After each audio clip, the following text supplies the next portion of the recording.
Սիրներ, բարի լույս, Աստված օրհնի ձեզ։ Աստվածաշնչում ցես մի հատ համար կա։ Հավատացի անոր համար խոսեցա։ Հավատքը չի կարա լուր մնա, հավատքը խոսում է, գործում է, դիպչում է, քայլում է, արթնացնում է։ Եթե մարդը իր կյանքում խոսքի սակավություն ունի, պակասություն ունի, այսինքն մարդու բերանից Աստծո խոսք դուրս չի գալի, դա խոսում է հավատքի պակաս լինելու մասին, հավատքի թույլ լինելու մասին, որ հավատքը կաղում է իր կյանքի մեջ։ Հիվանդության հետ կապված կուզեի իմ ունեցածը կիսեմ ձեզ հետ։ Ելից 15-րդ գլուխ 26-րդ համարը, ամենավերջի նախադասությունն եմ կարդում։ Ասեմ ձեզ, չկա տենց հարց, որի պատասխանը գրքում չլինի։ Ուղղակի տեսնել է պետք։ Հեղինակը, որ գրել է Սուրբ Հոգին, Սուրբ Հոգու հետ կապնավել է պետք, ու Սուրբ Հոգին մատը կդնի համարի վրա ու ցույց կտա, կբացատրի։ Իրա գրածը ինքը կբացատրի։ Ելից 15-րդ գլուխ 26-րդ համար։ Խնդրում եմ ուշադիր լսեք։ Քանզի ես եմ Տերը, որ քեզ կբժշկեմ։ Սիրելիս, եթե ինքը Տեր է, դու պետք է լինես ծառա, ոչ թե Տեր կամ թագավոր։ Եթե ինքը Տեր է, դու պետք է լինես ծառա, որպեսզի բժշկությունը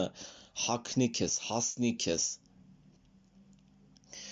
Իրա ծառան պետք է լինես։ Մարդը եկեղեցի է գնում է, բայց ում է ծառայում։ Մարդը աղոթում է, բայց ում է ծառայում։ Մարդը երգում է, քարոզում է, բայց ում է ծառայում։ Հիսուսի ծառան կբժշկվի։ Ինքը հիվանդ չի մնա։ Սա Տիրոջ խոստումն է Ելից 15-րդ գլուխ 26-րդ համարում։ Եվ երկրորդ թեման հիվանդության հետ կապված, հնարավոր է, որ հավատացյալը հիվանդանա։ Այո, հնարավոր է, բայց այդ հիվանդությունը չի մնալու իր վրա։ Սավուղը հալածում էր Դավիթին, բայց եկավ մի օր եկավ, որ դա վերջացավ։ Հովսեփը բերդի մեջ էր, բայց եկավ մի օր, որ ինքը բերդից դուրս եկավ։ Հոբը հիվանդ էր, բայց եկավ մի օր, որ Տեր իրան բժշկեց, այդ գերությունից հանեց, ոնց որ Գիրքն է ասում։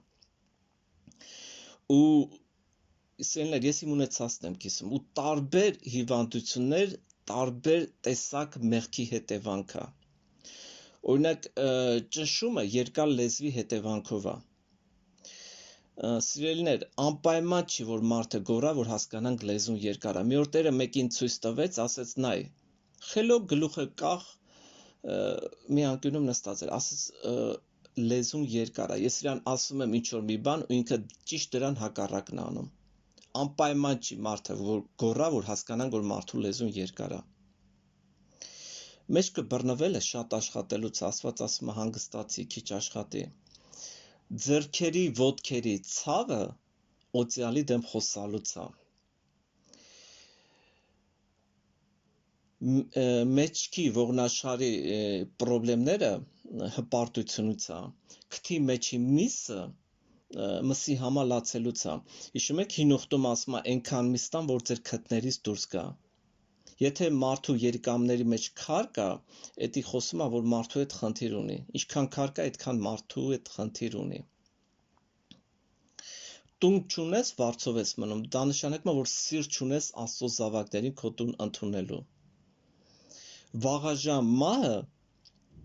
դա խոսում է նրա մասին, որ մարդը ճիշտ տեղում չի։ Օրինակ Հովնաթանը Ջիգիարն է խոսում իր կյանքում, փոխանակը լինի Դավիթի կողքին, իր հոգևոր հոր կողքին, իր ֆիզիկական հոր կողքին է, Սավուղի կողքին է։ Թեկուզ օծյալին օգնում էր։ Օծյալին օգնելը հերիք չի, պիտի ֆիզիկապես կցված լինես իր հետ։ Ծնկների ցավը մի քանի տեսակ բացատրություն ունի, դա կարող է գեներով գա։ Տեսակներից մեկը ես գիտեմ, ինքը հնարավոր է գեներով գա։ Բայց եթե մարդը Հիսուսին սիրում է, Տերը կանգնեցնում է ամեն հիվանդություն, ամեն տեսակ դև։ Դա մենք բոլորս գիտենք։ Եվ վերջում ես երկու բան հիշացնեմ իմ կյանքից, ես հիշում եմ, որ Սուրբ Հոգին երկու հարց տվեց հիվանդության հետ կապված։ Առաջինը, ասեց Գևորգ, որ հիվանդությունն է մնացել քո վրա, ու ես հետ նայեցի ու տեսա ոչ մի հիվանդություն չի մնացել։ Ես 2 հատ շատ ուժեղ հիվանդություն եմ ունեցել իմ վրա։ Եվ երկրորդ հարցը տվեց, ասեց Գևորգ, որ հիվանդությունից ես տեղով լավացել։ Ու ես հիշեցի, որ իմ հիվանդությունները անցել են, երբ որ արթնության մեջ եմ, արթնությունը սկսվել է, երբ որ իմ փոխհարաբերությունը ջերմացել է Սուրբ Հոգու հետ, մաքրվել է,